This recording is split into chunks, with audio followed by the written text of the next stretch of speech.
Hello, everybody. My name is Sergio Angelis, President and co-founder of the Longmont Observer, and I'm here today with Public Safety Chief Mike Butler.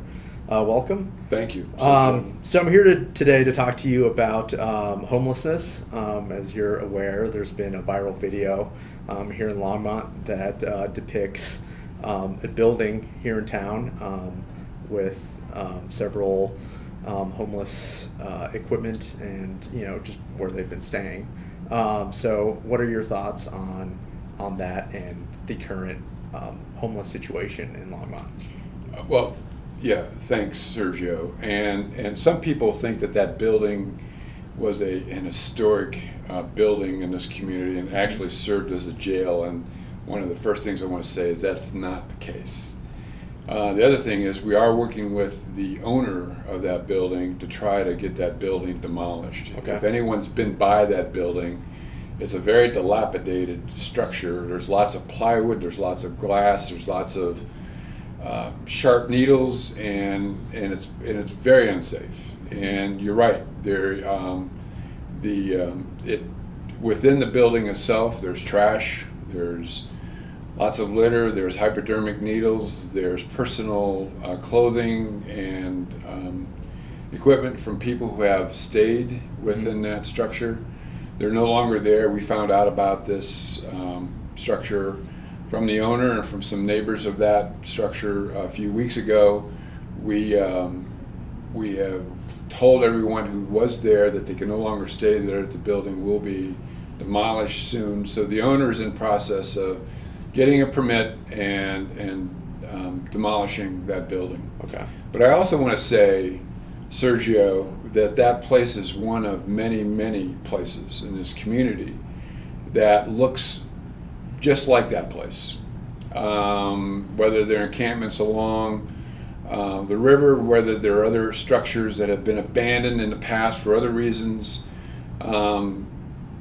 There are many other places in our community that look very similar, that are inhabited by people who are struggling with homelessness and are staying there on a regular, ongoing basis. And so I want our community to understand that this is a community-wide issue, the issue of homelessness in our community. There are certain parts of this community that tend to be more of a magnet, the high traffic where there's a lot of people, especially the downtown area.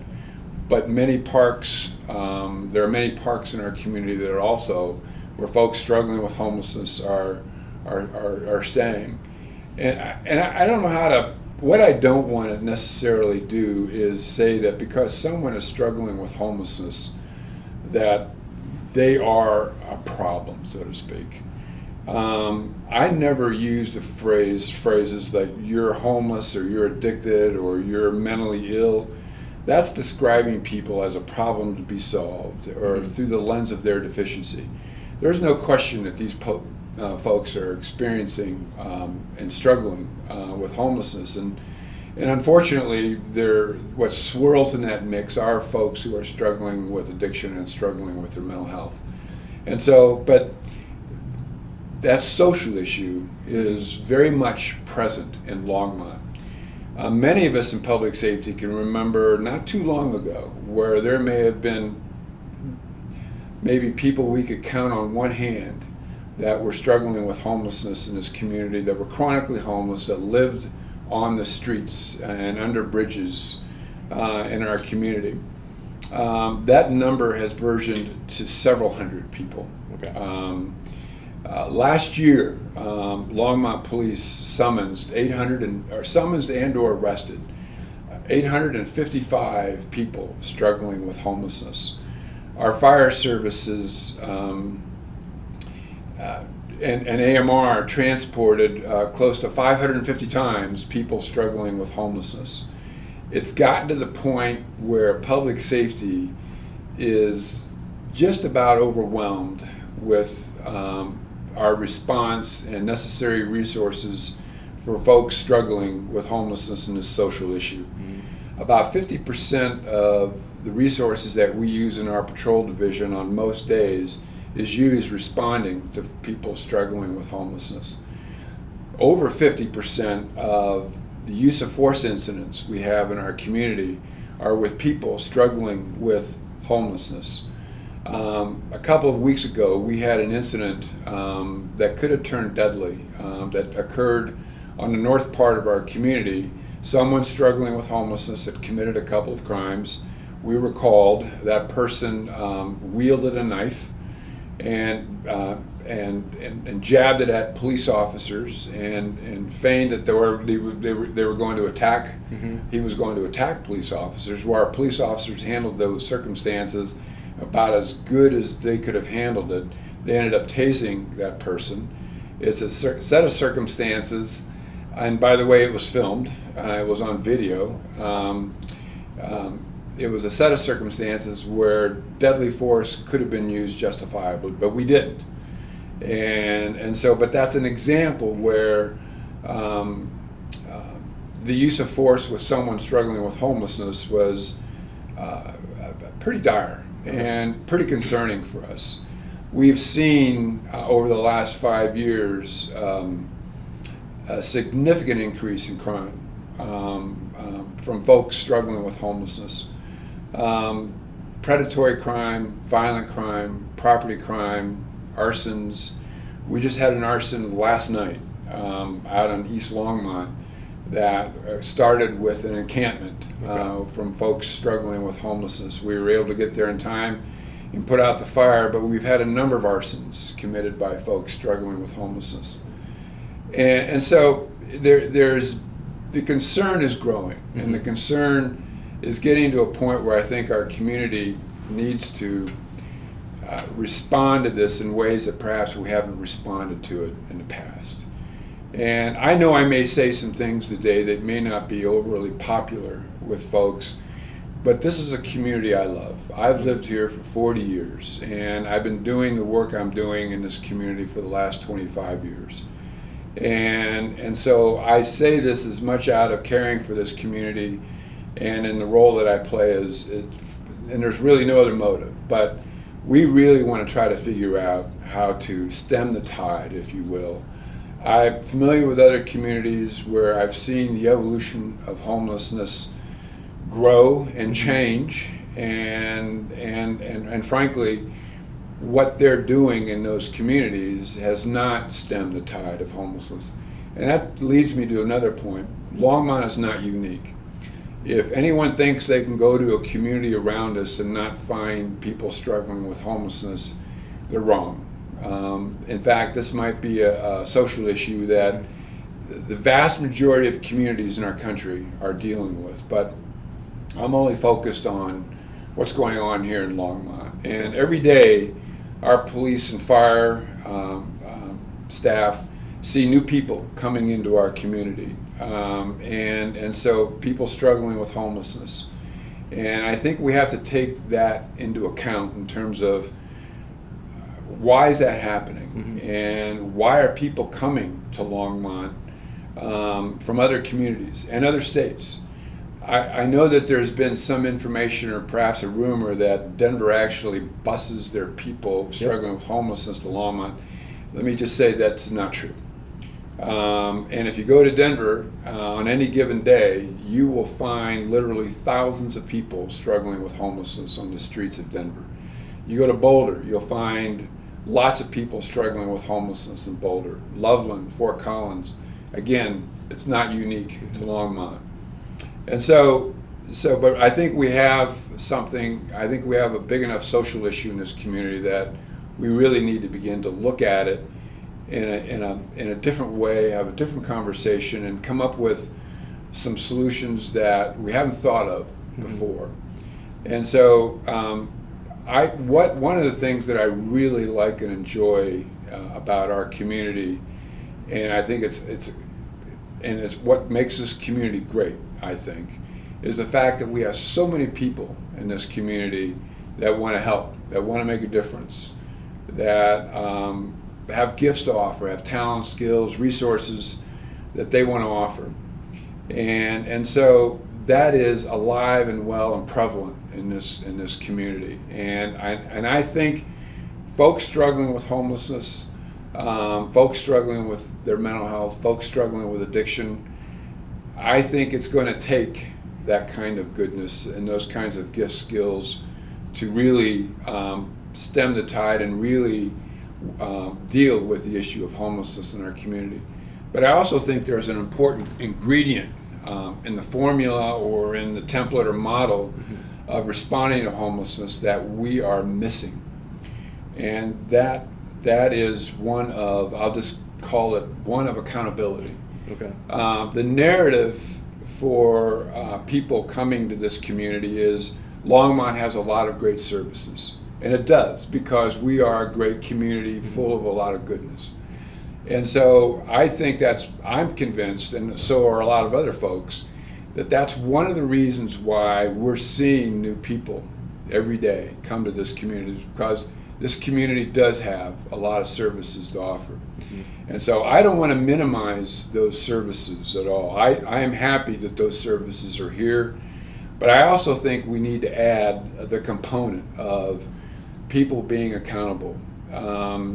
And by that I mean, if you want a service in this community, if you want a sandwich, if you want a meal, if you want a bed, if you want something that the people in this community have paid for that's being given to you, I believe that you ought to work for it. And there are plenty of jobs in this community. If you walk up and down Main Street and everywhere else, there are help wanted signs. And in my travels throughout the homeless community, people, and looking at the folks and talking to them, there are a lot of people who are capable of working. But I think at some level we have gotten to the point where this community is accommodating the lifestyle of homelessness.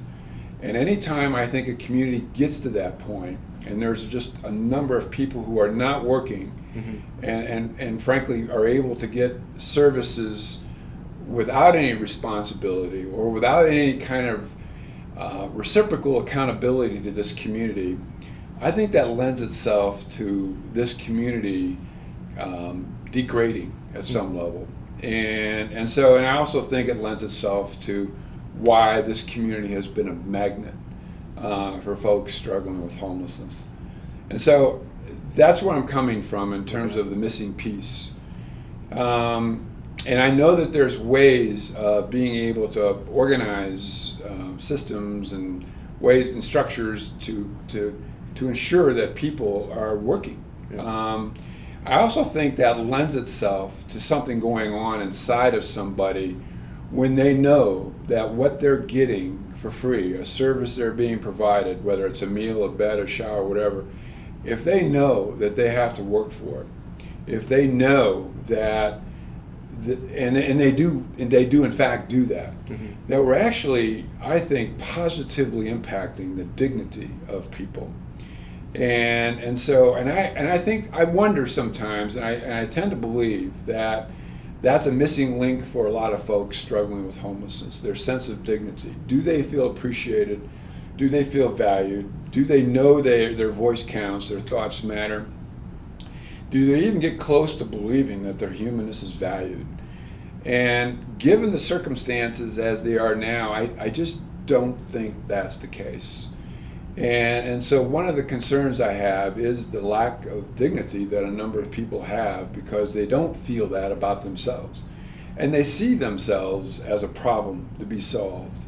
And so I think our community can shift its approach, and should shift its approach, and should shift its how we're working with our homelessness issue in a way that allows people, provides them dignity, and we don't disempower people, and because we're giving them something and expect nothing.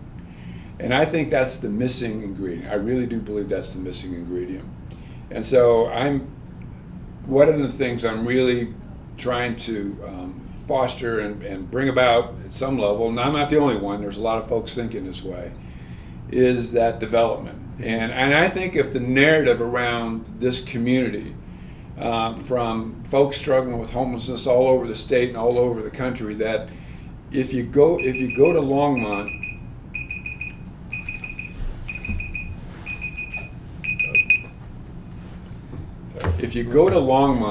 and and you're struggling with homelessness, that you have to work for that meal, that sandwich, that bed, that shower. I'm convinced that we could stem the tide of new folks struggling with homelessness coming in to this community. And then for those folks who are here who are struggling with homelessness, I think we can truly impact their sense of dignity, their sense of accountability, their sense of responsibility. And I think this community would react and respond differently to folks if they knew that anybody who was struggling with homelessness was working for their service, the service they're being provided, and trying to get on another path in terms of going from one where they're not homeless to one where they can get a home, they can get a job. That I think this community would respond differently. I'm running into more and more people in this community who are saying, we don't want to help, we don't want to make any difference because they're just being catered to, and we don't want to contribute to that sense of entitlement and that sense of enablement, and we're tired of all of this. And so I think the video that we saw that Tom Cheneau did a couple of nights ago is indicative of the frustration, and I mean the responses, the blog responses, the responses after that, and literally tens of thousands of people on various social networks have seen that.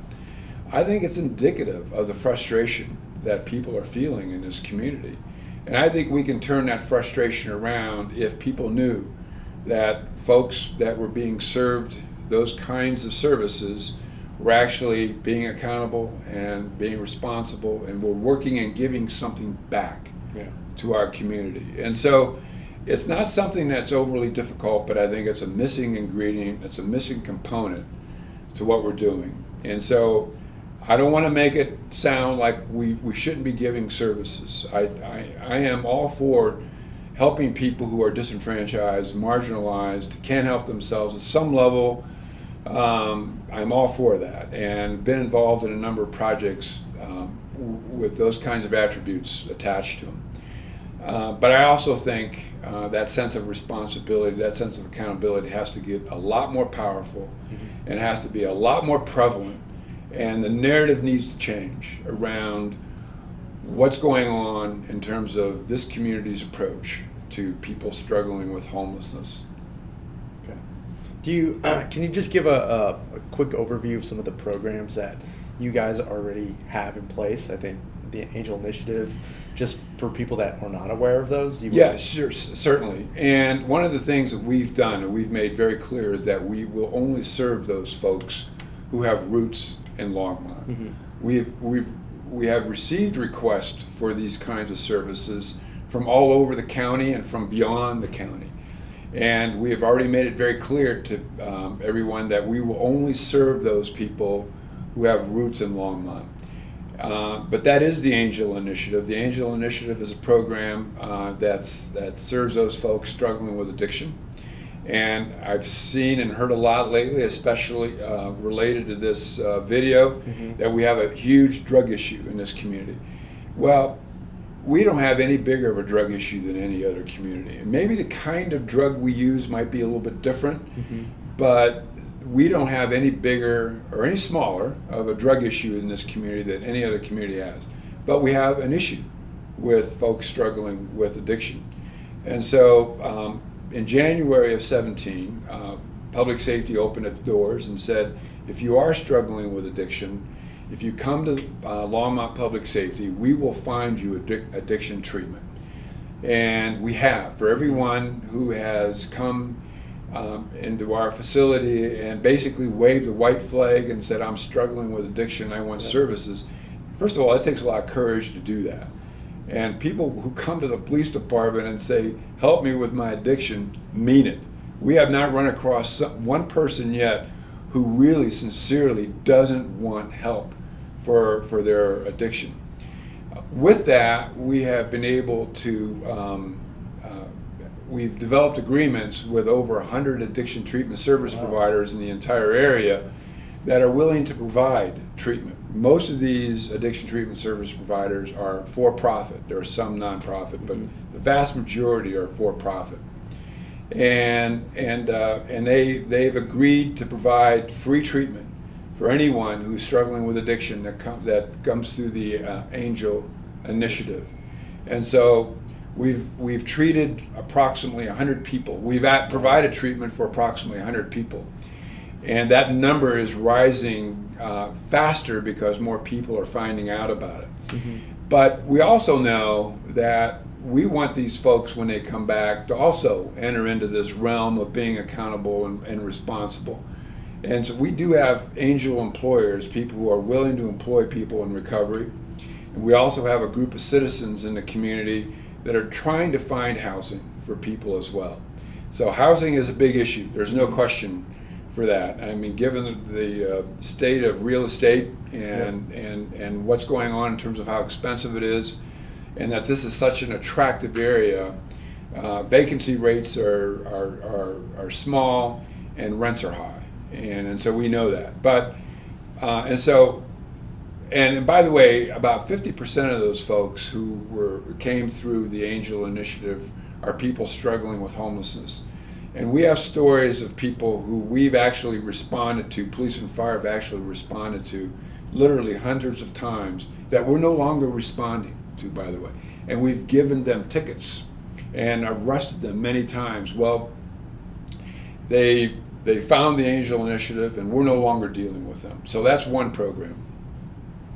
The other two programs I want to talk about, one is LEAD and one is a co-responder. Okay. Dealing with addiction and mental health and what we call a harm reduction model, where abstinence of a particular drug isn't necessarily a requirement, but we meet people where they're at. And we actually have a wing of public safety now, a division of public safety, where we do have mental health counselors and paramedics and police officers that are actually responding to calls for service where we believe that there might be an issue with someone might be struggling with their mental health, or someone might be struggling with an addiction, or both.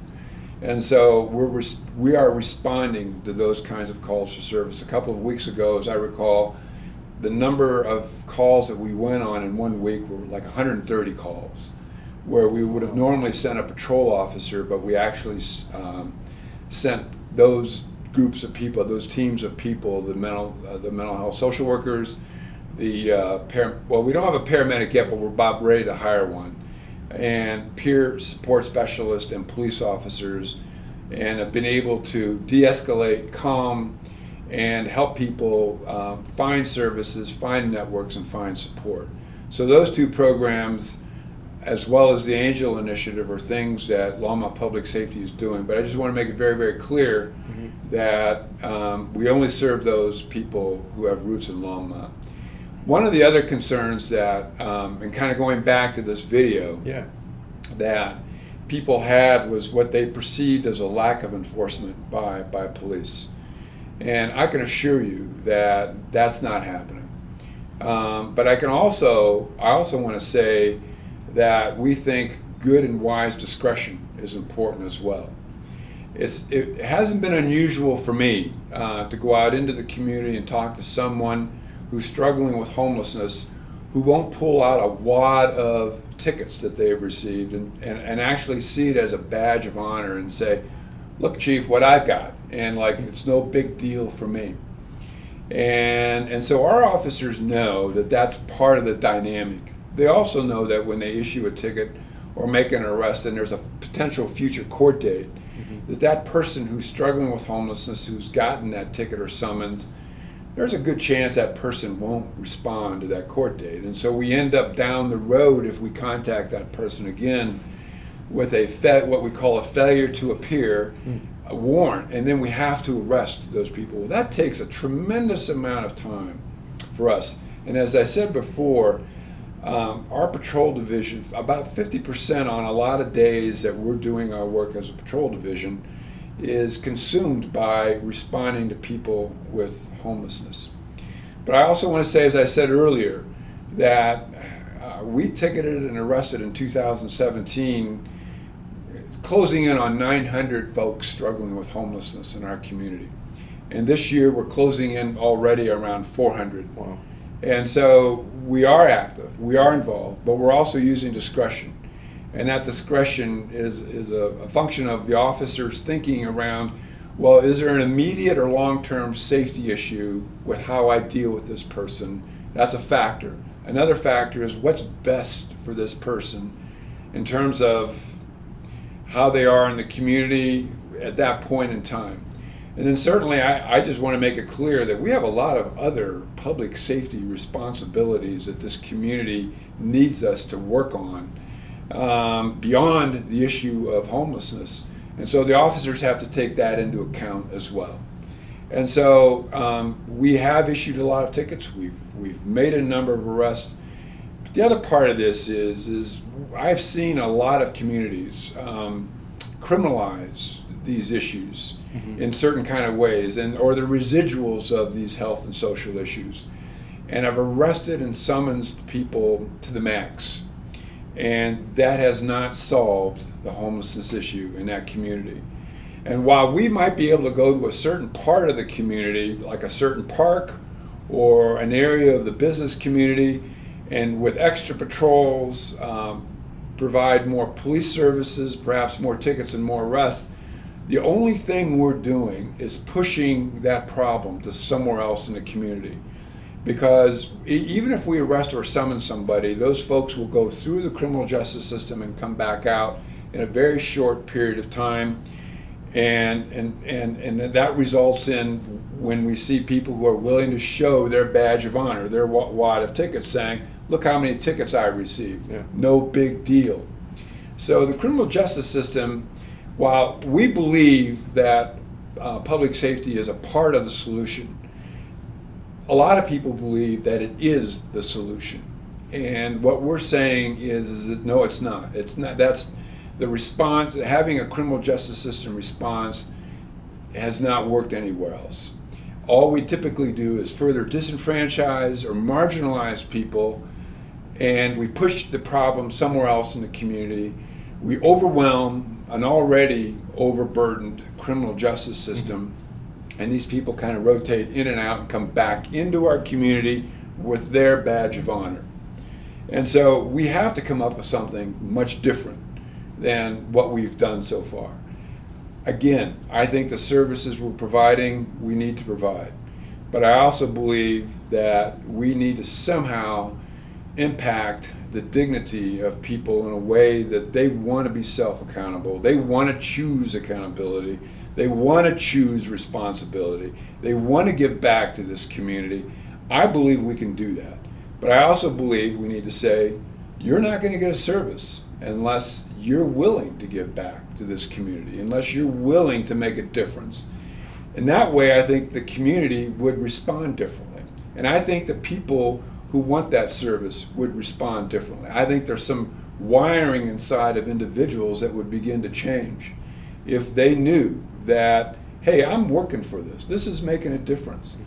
And as I said, there are plenty of jobs in this community, and we could actually create some things where we're not creating make work, but we could actually do things in which there are things that need to be done in this community. Like, how about helping clean up all the homelessness encampments that we have? As I said earlier, there are many places like 915 Main Street, and a lot of those exist along the river. And there's work people can do to help clean up the messes that have been made, and then there's work that people can do that can help others as well.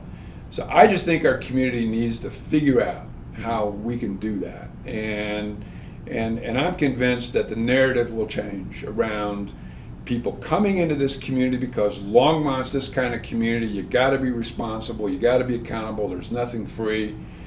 And then, and for the people who are here, I think their dignity would change in terms of who they are, how they see themselves, and they may not see themselves as much as a problem to be solved, and they may sense that their humanness is valued more. And when that happens to somebody, people make different choices about their life. And so that's the part I think we have to get better at. Okay. Do you have anything else to add? I don't think so. All right. Well, thank you very much for your time. You're welcome. Appreciate it. Okay.